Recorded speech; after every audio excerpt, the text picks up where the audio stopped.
You know, in preparation for that, I actually Googled Janice.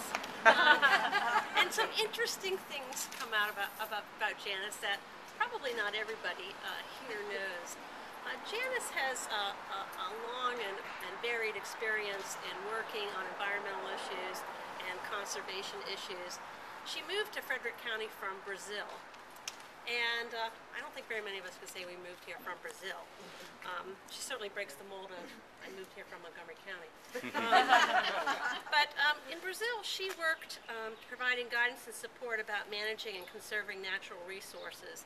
And many of the people that Janice worked with ultimately became conservationists and national leaders in Brazil. She also did work and contributed to I don't know if it was a book or a paper, but it was an analysis of the human impact on the Brazilian Amazon forests. And so she's really spent most of her life working on environmental issues. In 2009, she was honored by the Maryland Women's History Center, who honored women in Maryland as part of the National Women's History Project for her contributions as an environmentalist and as a woman taking the lead to save our planet.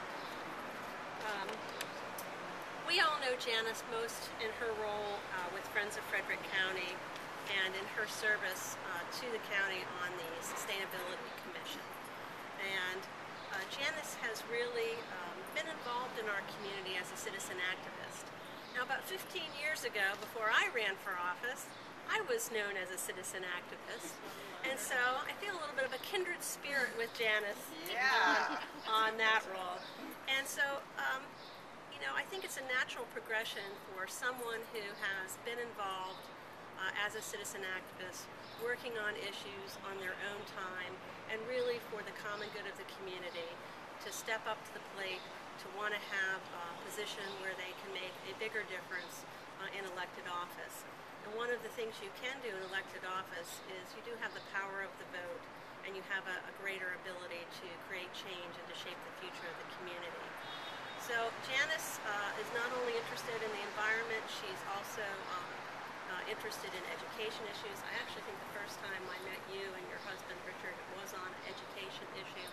So she certainly has broader issues, but I think Janice will carry forward the passion that many of us have on the current board for supporting education, for representing the citizens, and for promoting and implementing the county comprehensive plan. So I'm happy to be here to support Janice and to introduce you all to her. I think you probably already know her. So with that, let's give her a round of applause.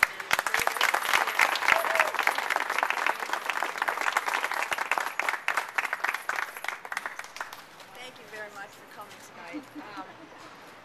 Well, 4 years ago, many of us were working together and completely dedicated to promoting a slate of candidates for county commissioner under the slogan, "There's hope for good government."